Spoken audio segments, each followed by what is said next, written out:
Okay, well, we're on to our session 14, and we're at John chapter 5 and beginning or a new miracle here. Verse 1 tells us, after this, there was a feast of the Jews, and Jesus went up to Jerusalem. Now, this is kind of imprecise, but we just kind of assume that this was the first Passover that Jesus went to after his ministry had begun. And so he had spent time in Galilee. And of course, we saw the woman at the well and different things in Samaria. But now the time has come for him to go back to Jerusalem for the Passover feast. And John is the only one that records this miracle in Jerusalem. And most of the other gospels focus on the miracles that are in Galilee. So John focuses on a couple of miracles here in Jerusalem, which is a little more unusual. And so that's where this particular miracle takes place. So we'll read about it here in verses 2 to 6. Now, there was in Jerusalem by the sheep gate a pool, which is called in Hebrew Bethesda, having 5 porches. In these lay a great multitude of sick people, blind, lame, paralyzed, waiting for the moving of the water. For an angel went down at a certain time into the pool and stirred up the water. Then whoever stepped in first, after stirring the water, was made well of whatever disease he had. Now a certain man was there who had an infirmity 38 years. When Jesus saw him lying there and knew that he had already been in that condition a long time, he said to him, "Do you want to be made well?" The sick man answered him, "Sir, I have no man to put me into the pool when the water is stirred up. But while I'm coming, another steps down before me." Jesus said to him, "Rise, take up your bed and walk." And immediately the man was made well, took up his bed and walked. And the day was the Sabbath. Okay, so this pool of Bethsaida, was uncovered or excavated earlier in the 19th century. They had to dig through a couple of churches that had been built over the site, and the remains of those churches were excavated, and then they found these pools, the pools of Bethsaida. But they didn't find the porches right away. And of course, if you've seen pictures of Jerusalem or been to Jerusalem, they can only excavate so much because there's buildings and there's other places and there's streets and everything. And so they could only excavate to a certain level. And so many of the secular archaeologists, they assume that the Bible is wrong until they find proof. And they believe that the 5 porches were an unhistorical literary creation by John. They just said, oh, well, he just made that up. There were no 5 porches. There was just the pool. And another thing about this, of course, is it was never mentioned in other Jewish writings. There had been other Jewish writers who wrote about Jerusalem and described different places in Jerusalem, but none of them mentioned this Bethsaida with the 5 porches. So they were discounting what John had written here. But just about 20 years ago, this one place was open for renovations. And so what they did was, before they renovated, they did a bunch of archaeology. They did a bunch of digging. And as they were digging, they found these 5 porches. They found that they were actually there and the ruins of them. And so complete proof of what John had written has been found and is very clear. Now, we said that each of these miracles relate to one of the I ams, and we said that 4 of them are very clear, like the woman at the well was about I am the true vine. The one where the wedding at Cana was about I am the true vine, because he turned water into wine. And so we see that clearly. And then we saw with the woman at the well that he was the good shepherd and that he was seeking his sheep. This third miracle relates to Jesus' statement, I am the way, the truth, and the life. And this is found in John.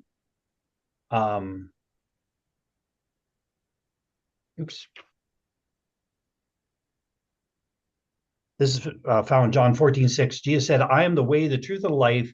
No one comes to the Father except through me. And so Jesus was the one who is bringing the way, the truth. And we'll tell you why that is the I am statement as we go along here a little bit. Bethesda means the house of mercy or alms.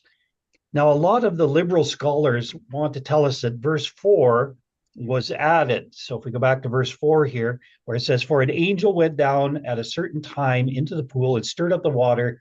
Whoever stepped in first after stirring the water was made well of whatever disease he had. So if you read some of the modern translations, including the NIV, the ESV, the NASB, the HCSB, the RSV, the NRSV, they all remove this verse and then they put a little footnote to say that it was not, it was added or possibly added. But when we look at it, and it was not removed because of error, but it's removed because it's a more difficult reading. They have a difficulty with what is here. Okay. And so because they kind of have a difficulty, they take it out.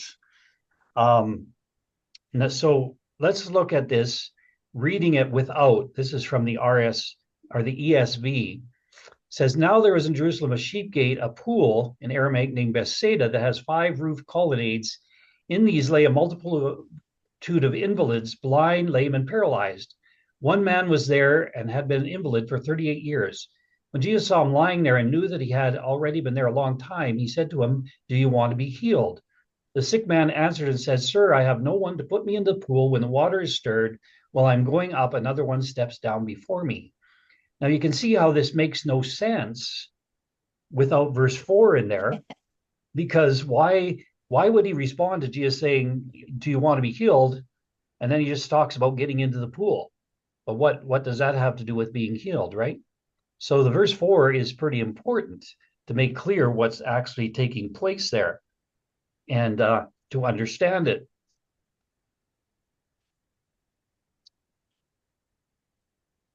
So there's a apologist named John Torres, and he's a Canadian. He was on our radio station and had a show on there. He still has on Sundays. And he says this, he says, does this verse belong here? Let's look at the evidence. He says the verse is missing in 11 manuscripts, including 5 that are extremely corrupted. Okay, when you have a corrupted manuscript, that means that someone, just probably personally, they went to church. The church had a manuscript there, so they just quickly scribbled it down on an extra piece of paper, whatever they had there, and they made their own copy. Okay, and so they were just quickly copying it. They weren't a scribe. They weren't professionally doing this. This was just somebody doing it probably for their own blessing, so they could read it. And then 3 are late. One is from the 9th, 10th, and 12th centuries. And so these are very, very late copies, not ones that are close. So it's present, this verse 4 is present in 1,375 manuscripts of the gospel according to John. So therefore, we have to accept this as authentic. So think about this. It's missing in 11 manuscripts, 5 which are extremely corrupted and 3 which are very late. So that means there's only 3 times where it's exempted from manuscripts that are even close to the time when the Bible was written. So when you think that there's 1,375 manuscripts that do include it, we have to assume that it's authentic. The critic who claims that verse 4 is not authentic must assert that a scribe took it upon himself to alter the Bible by adding this passage, which, as we have seen, the evidence indicates that scribes did not do such a thing. These scribes were very, very meticulous, and they did not add to the scriptures. They were copying for others. They were copying for rich people, usually people who had commissioned them to do these copies, and they would have been in serious trouble if they had added anything. And so they didn't just do that. That did not happen. If verse 4 is authentic, its absence in a few manuscripts is accounted for by an accidental omission by a scribe And as we have seen, the evidence indicates that this is by far the most common source of variance in the New Testament. Now, what these scribes would do, they would be copying, and they'd be doing these copyings, and then when they stopped copying, they would go and they would wash themselves, and then they would prepare, come back. When they came back, they would wash themselves again, and then they come back and copy. And so you could see how they might jump a little bit and skip something because of that time that went between the times of their copying, but they were very diligent not to do that. But it did happen once in a while. So he adds this then: every line of evidence, therefore, makes it clear that verse 4 is indeed authentic. The scholars who say that verse 4 is not part of the original text have not individually studied the matter. They simply checked a standard book on textual criticism, which passes on the scholarly orthodoxy based on the liberal paradigm assumptions, and in turn pass on what they found. Their pronouncements do not override the actual evidence that has been herein presented. So what he's saying is there you can read a whole bunch of different scholars, and so many of them will say, well, yeah, verse 4 shouldn't be in there. And they're just parroting what they have learned from other scholars, but never really looked at the evidence themselves. And the evidence itself says that the verse 4 is important. So why is this important then to us? What's happening here? First of all, we understand it's exactly as John wrote it and should be taken as what actually happened. Or we could say that John is reporting what some people believed. So what's most likely happening with this spring is it's a medicinal spring, perhaps a hot spring with minerals dissolved in it, and it would bubble up from time to time. And so people would go and they soak in this mineral bath, and maybe it would bring some relief to certain illnesses that were there. So people do that today. They go to different mineral baths and they soak in them, and it finds some relief from pain and different things. It was also common for Jews to assign to angels, especially the Pharisees, who believed strongly in the supernatural, any phenomenon they would assign to angels. And so this was a common thing that they did. So the pool could have been a mikvah and become revered for its healing properties. And so a place where people would go down and they would wash and do a ritual wash before they went into the temple. Okay. Now, the problem with this is that if we accept this as a recording of a myth with no indication that it was a myth, then people can quickly say, well, what other parts of John are myths? And of course, the liberal theologians, they love to do this. They love to say anything that's miraculous is just a myth. And the authors are just recording what people believed, but it wasn't really true. And so they would point at this and say, see, John is recording a myth here, but he doesn't indicate that it's a myth. And so maybe there's other places in the Gospels that are myths too, and really didn't happen. Okay. So that's a problem. But if we actually believe that an angel came down and stirred the water, to us Protestants, this is not the way we believe God does things. And it gives credence to the superstitious things that Catholics do believe, like bleeding statues, stigmata, and other healing sites, right? So we see what the Catholics, we have Lac St. Anne in Alberta, where people will make these pilgrimages to, and they think that somehow, they'll get healed if they go to the pilgrimage. We actually have one here in Lejac where they'll make pilgrimages there and take dirt from this lady's grave, and they'll put it under their pillow and think that's going to heal them and stuff like that.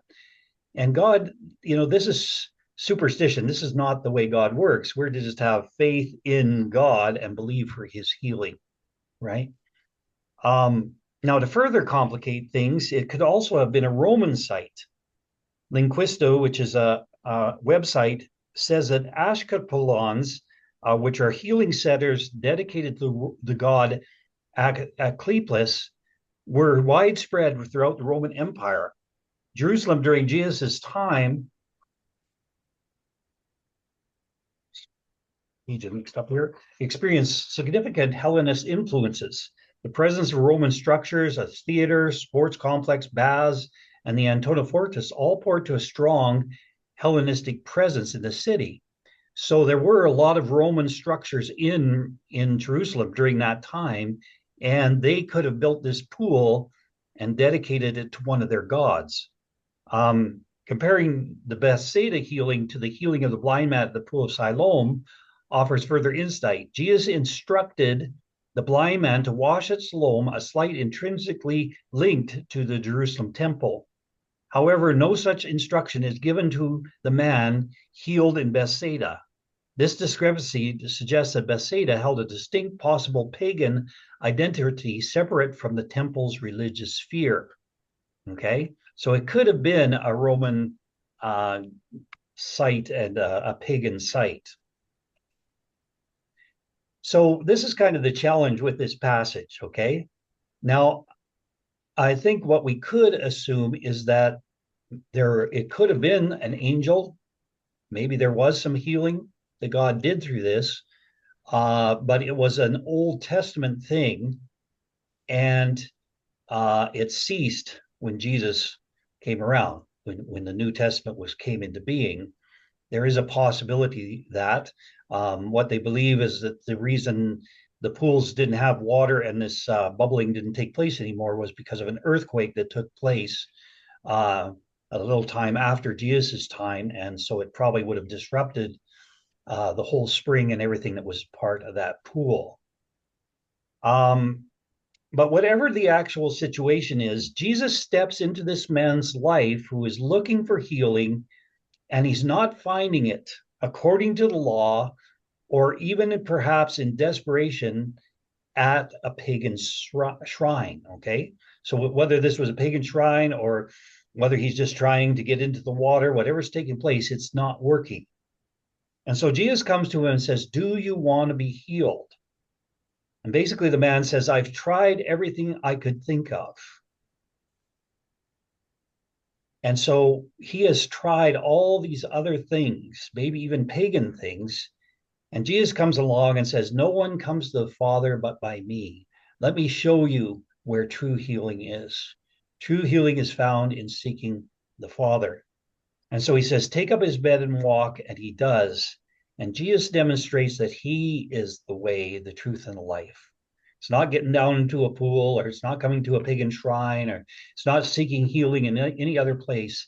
It's seeking healing through Jesus. He is the way. And so he demonstrates that and begins to happen. So we may be in awe of this pool. You know, we might think, well, oh, wouldn't it be wonderful if we had a pool that bubbled up every once in a while and people could get in and get healed. But in thinking of that, we need to recognize the limitations of this situation. Okay. It was only activated in times and seasons when the angel stirred the water. So you could sit there for days before it actually bubbled up, before anything would happen.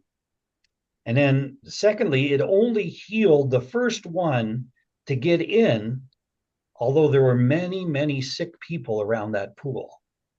So if this pool actually did healing, one person would get down there first, whoever that was, and they would be healed. And the rest of all these sick people would be out of luck. You know, they'd all be, "Oh, I missed it. Oh, I didn't get there." It's kind of like the lottery, you know, buy a lottery ticket. "Oh, you could win the lottery. You can't win if you don't buy a ticket." Yeah, but you know, if 2 million people buy a ticket, your chances of winning are very, very slim. One person will win, but 1,999,000 will not win, right? So this is what was happening here at this pool.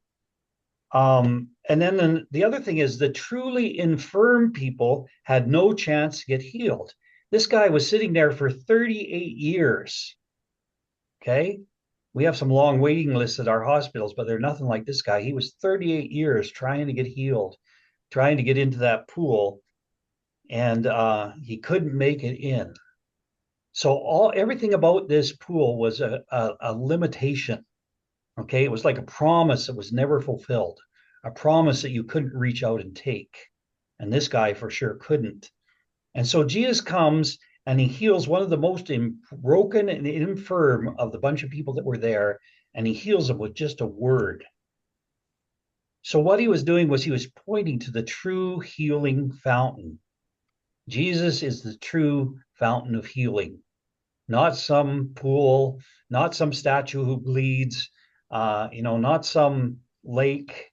Jesus is the healing fountain. So we see this in some of the prophecies. In Psalm 36, verse 7, says, "How precious is your loving kindness, O Lord! Therefore, the children of men put their trust under the shadow of your wings. They are abundantly satisfied with the fullness of your house, and you give them drink from the river of your pleasures. For with you is the fountain of life. In your light, we see light." So, in God, in Jesus, is the fountain of life. He is the way, the truth, and the life. Not some fountain that bubbles up once in a while, but one that is continually flowing. Jeremiah 2:13, "My people have committed two evils. They've forsaken me, the fountain of living water, and hewn for themselves cisterns, broken cisterns that can hold no water." All right. So if this was a pagan thing, then this is what Israel was constantly doing. They were constantly turning away from God and going to the pagan idols and thinking they would get something from these idols. God says they're just broken cisterns. They have nothing to offer. If this was, a Jewish thing, that this true Jewish tradition that had come up and that the people were thinking they were get healed, it was instead of going to the temple, they were going to this pool. But God was to be found in his temple. That's where they were to seek. So again, it was a substitute. It was a broken cistern. But Jesus is the true living water. He is the fountain of living water. And so they needed to turn back from this and turn to him.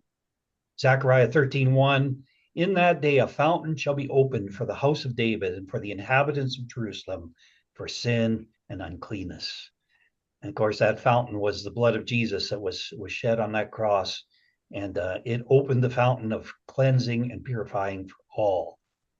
So that's the picture then that we get of Jesus coming to this pool and bringing this healing to this man. He's demonstrating, "I am the way and the truth and life. No one comes to the Father but by me." So it's a wonderful miracle, a powerful miracle. Jesus speaks to the man. He jumps up, he picks up his bed and walks. And Jesus quietly slips away after he has demonstrated this to everyone in this situation. This Jeremiah 2:13. What do you think? What are some of the places where we might be tempted to go to a broken cistern instead of coming to the well of living water?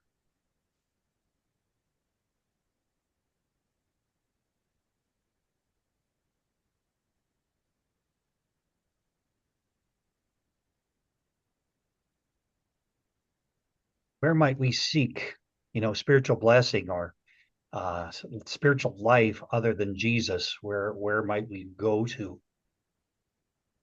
I think maybe some people would go to a psychic or medium, uh, people that would forecast their future, fortune tellers, like those kind of people that, you really can't believe. But some people truly believe, or even like the horoscopes and things like that, where they read them and think, oh, I'm going to have a great day, or oh no, I'm going to have a terrible day, so my day must be terrible, and things like that, instead of going to Jesus and know that we can be healed of everything, and that, it may not be healed that day, but in time, we can be healed in many ways. So I think that's where people go off on the wrong track. Yeah, that's a great example, and that happens lots. Yes. Thank you so much. Um, I also think about sometimes in life you tend to devote your life and energy to look for wealth, for money, thinking that will bring joy in your life. And at the end of the road, you realize after wasting years, 38 years, I'm 35 years, so 38 years seeking for wealth and money, thinking that it will bring joy into your life, and you realize you already had the joy. Jesus gives the joy, that unconditional joy. Um, and then also, even with the healing, you can be very tempted thinking that the tablets and the medicine that you take is the one that heals your body. That is not true, because Hmm. there are very many people that take them and they do not still make it. So it is the Lord that heals. Yes, we may do anything or whatever, but we need to have the understanding that it is Him that heals. Another good Yeah. example for sure. Yeah. And we can put our faith in doctors and medicine and everything like that, but we shouldn't. Our faith needs to be in God first. And then if he wants to use doctors and medicine, that's fine, but it's ultimately in him first. Yeah, it's very good. All right. Thank you so much. The other deception is that whereby some people they said you first help yourself and then God will come later.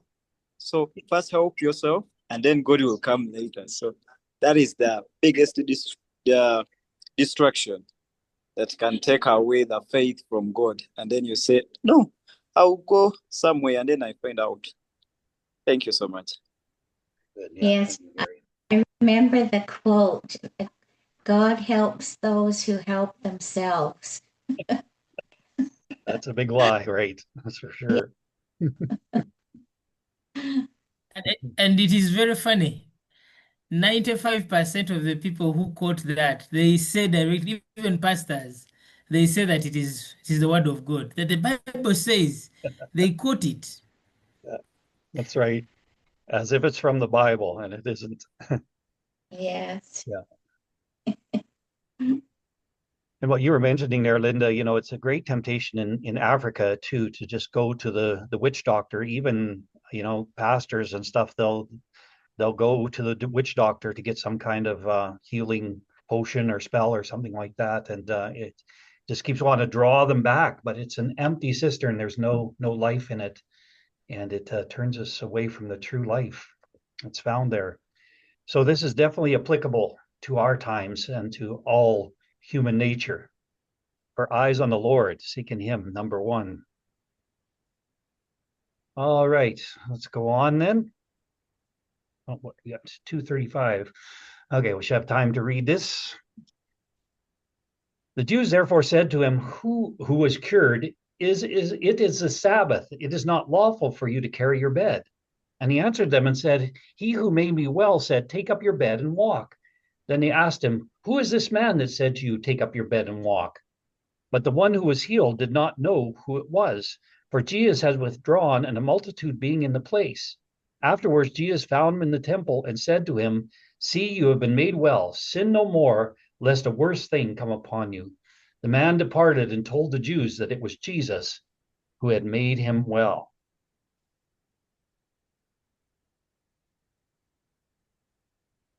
For this reason, the Jews persecuted Jesus and sought to kill him because he had done these things on the Sabbath. But Jesus answered them, My Father is working until now, and I have been working. Okay, so this miracle seems to have been the thing that launched Jesus into real conflict with the Jews here.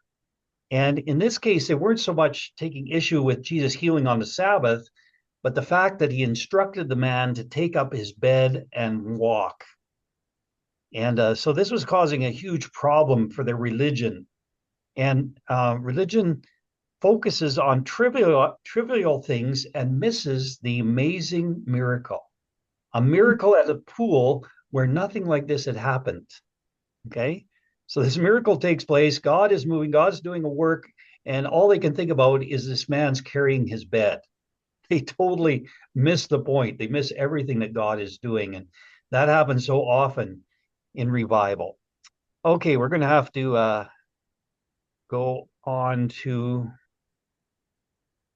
our next part. So we'll close this one off.